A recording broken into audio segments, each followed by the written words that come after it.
Okay, so a little bit of a change in plans, but today we're going to take a look at just sort of where we were headed with this look at orbits and gravity and stuff like that. We're going to talk about Newton and the law of universal gravitation. We're going to kind of build an idea today. So you may have heard the story about Newton and the apple, and Newton saw an apple fall and discovered gravity, as if nobody in the history of the Earth had ever discovered gravity or seen apples falling or something like that. So probably a little bit of an apocryphal story, but there may be some truth to it, with the idea that so Newton saw apples fall, and if you're kind of thinking locally, you think of apples falling straight down, but Newton sort of literally took a step back and thought about this on a global scale. If we think about apple trees around the Earth, and those apples are falling down, in reality they are falling toward the center of the Earth, and if we extend those arrows a little bit, we can see we have sort of this radial acceleration. So just like very similar to circular motion, we have an acceleration that is toward the center of a rotating object. And so this kind of led Newton to start to think about gravity as a force that's involved in circular motion and centripetal force. Another place where that the apple comes into play is there's this sort of story that Newton wondered, well, if an apple falls, why doesn't the moon, right? So if he drops an apple near the surface of the Earth, it falls.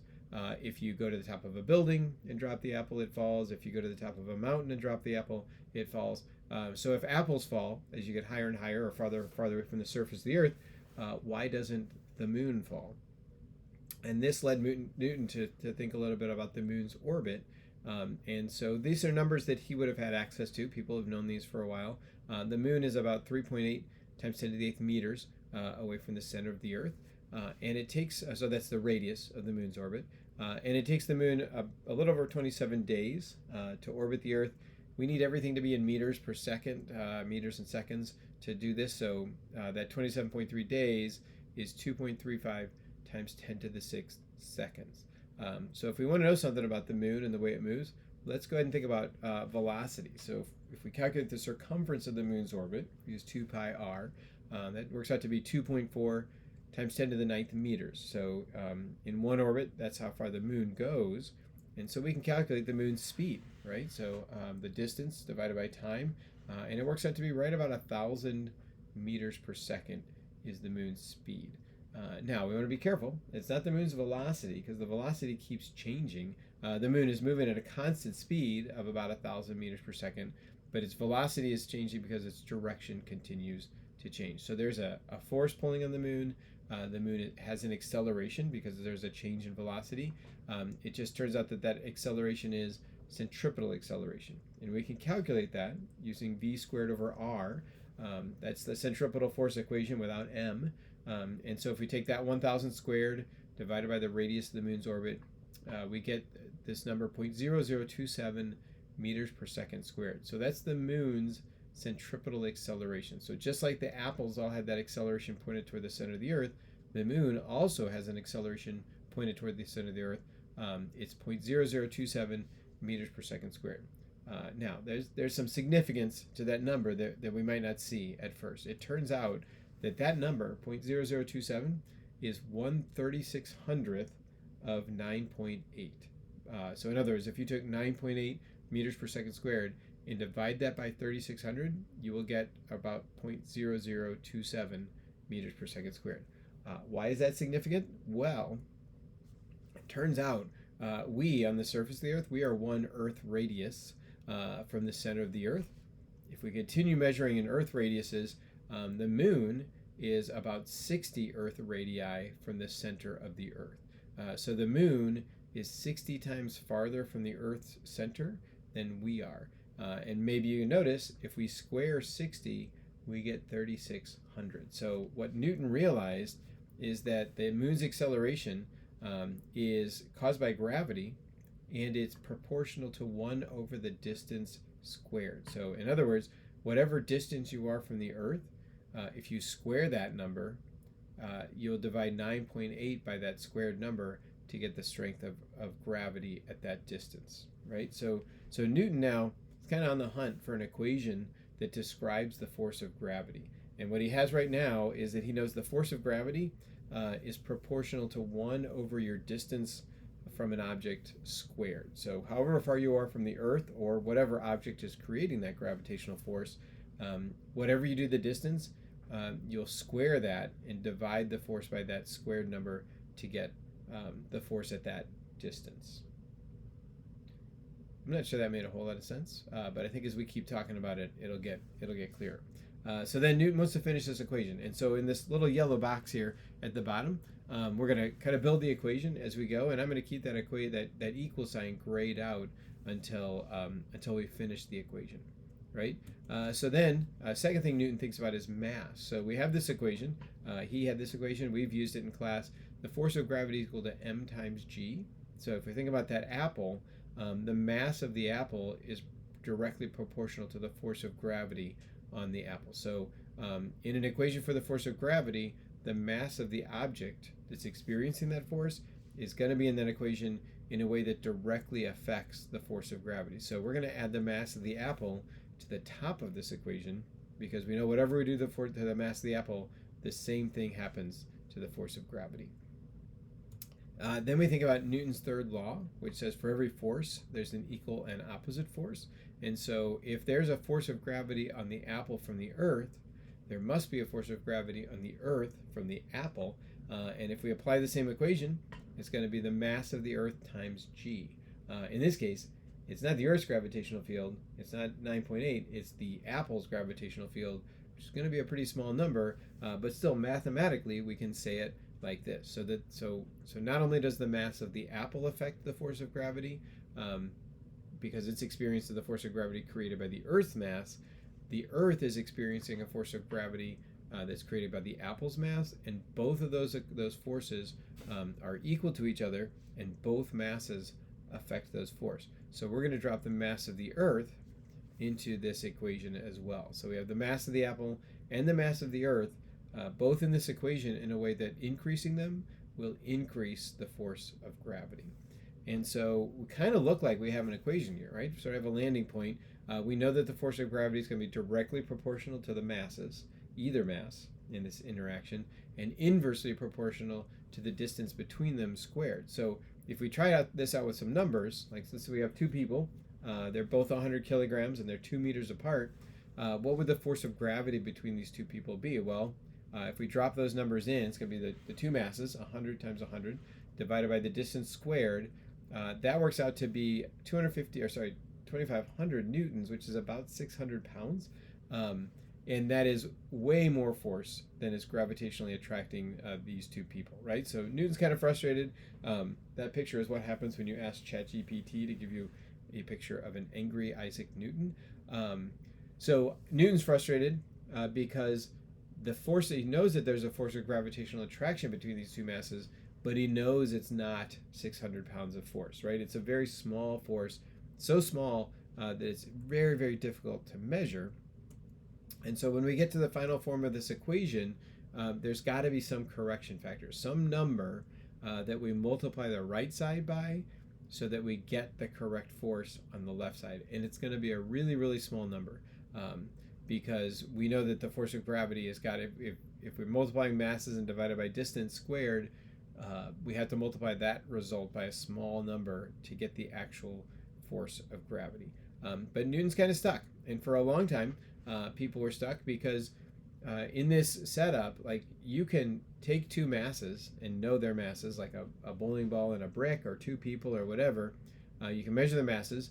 You can put them some distance apart that you can measure. And so you can know the two masses, you can know everything on the right side of the equation, the m's and the r's.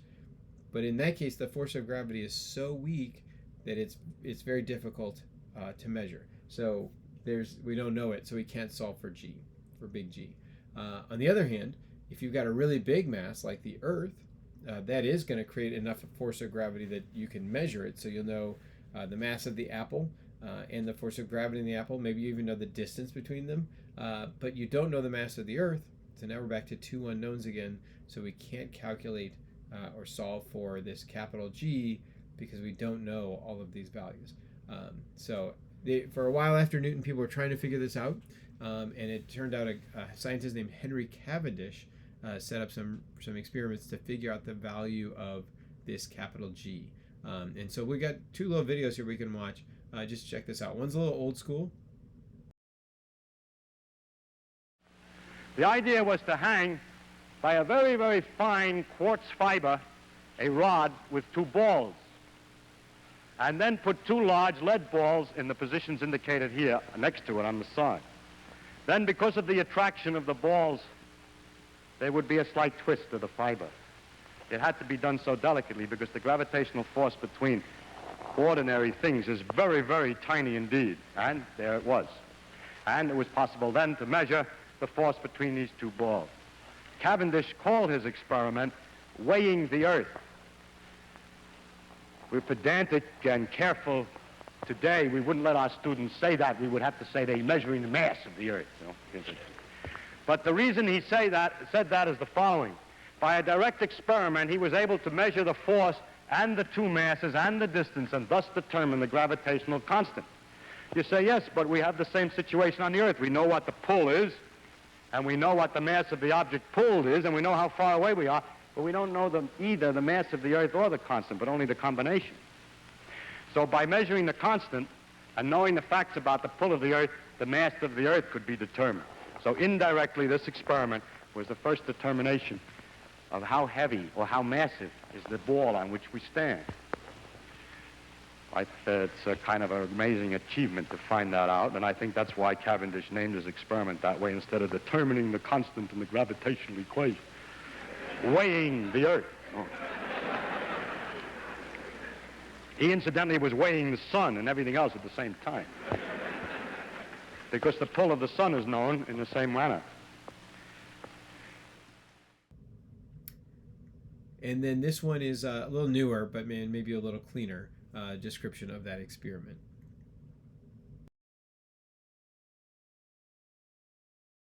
Hi everyone, I'm really excited to show you this experiment today. It's a demonstration of all of the gravitational forces that are acting between all objects. Now when I tell people that all masses exert gravitational forces on all other masses, and that they're gravitationally being pulled towards their neighbor next to them, well, they don't really believe me, if I'm being honest, but rightfully so. I mean, gravitational forces only act on planetary scales, right? Not on everyday scales, right? Well, Henry Cavendish didn't think so. In 1797, he devised an experiment to show just this. It involved two smaller lead spheres dangling from a wire. Now, when he took two larger lead spheres and brought them nearby, well, suddenly, the two smaller spheres were gravitationally attracted towards the larger spheres. And this is a slight motion that we're seeing here.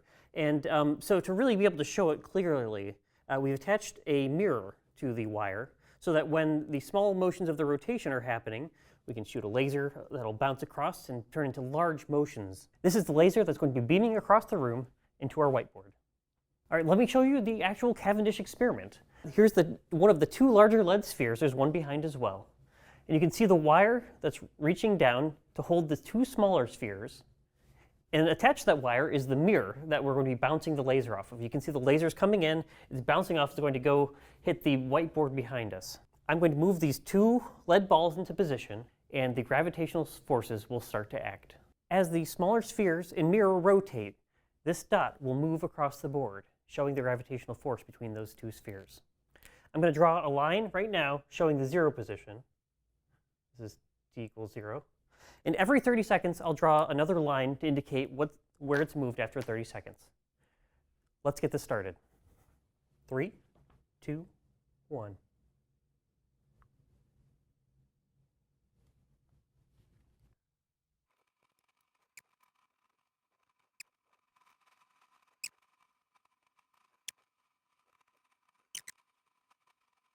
Three minutes. As you can see, after 3 minutes, the smaller spheres have rotated towards the larger spheres, causing the mirror to rotate and the laser dot to accelerate across the board. Gravitational forces on everyday scales are indeed noticeable and calculatable.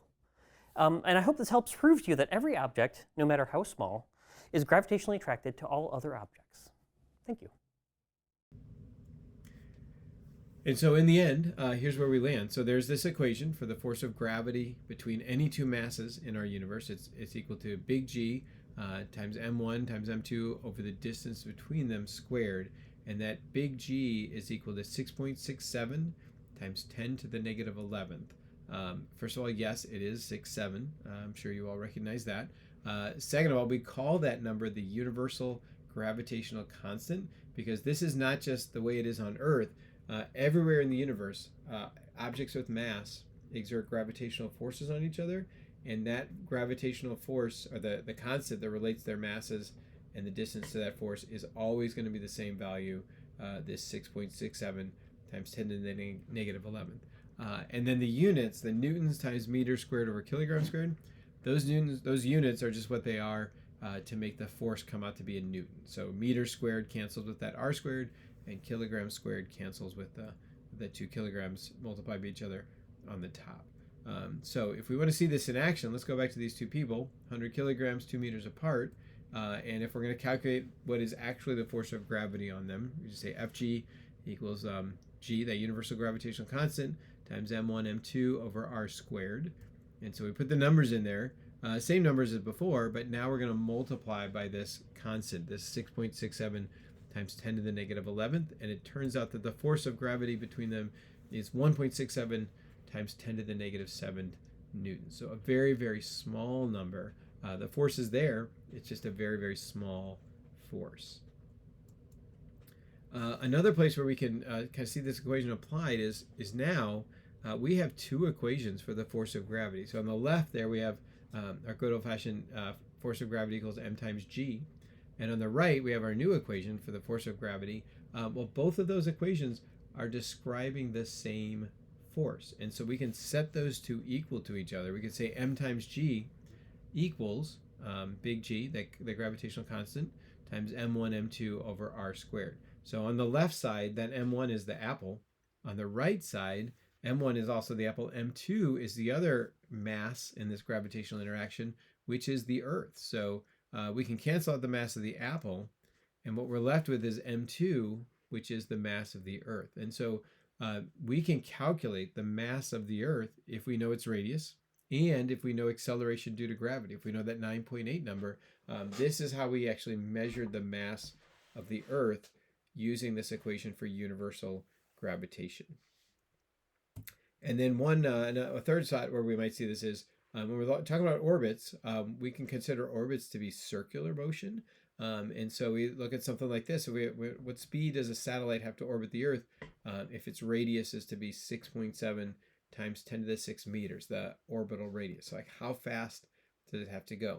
Well, in this case, we can take our equation for gravity, the gravitational force that's attracting the satellite to the Earth, and because the satellite's moving in a circular path, that force must also be equal to mv squared over r. One thing to note on this equation is when we measure the radius, we don't measure from the surface of the Earth, we measure from the center of the Earth. So the radius is from the center of the circle. So in this equation, on the left side, m1 is the satellite, m2 is the Earth, and on the right side, that m in the equation mv squared over r, that m is the mass of the object moving in a circle, which is the satellite. So those two are going to cancel, and we also have an r squared on the left and an r on the right, so those are going to cancel, and we end up with an equation for the velocity, or velocity squared, which is g, the gravitational constant, times the mass of the Earth, divided by the radius of the orbit, not the radius of the Earth in this case. And so if you put some numbers in there, 6.67 times 10 to the negative 11th times 6 times 10 to the 24th divided by our orbital radius, which up there at the top, 6.7 times 10 to the 6th. And it turns out our velocity has to be 7,700 meters per second. If we go slower than that, we're going to have more force than we need, and that satellite's going to come down. If we go faster than that, we're going to need more force than we get, and we're going to leave our orbit. We'll talk more about some of these things when we get back together, when we're all back there in person. But this should be enough to get you started on some of the questions in the packet, and we'll clean things up on Friday when I get back. So I hope you have a good day.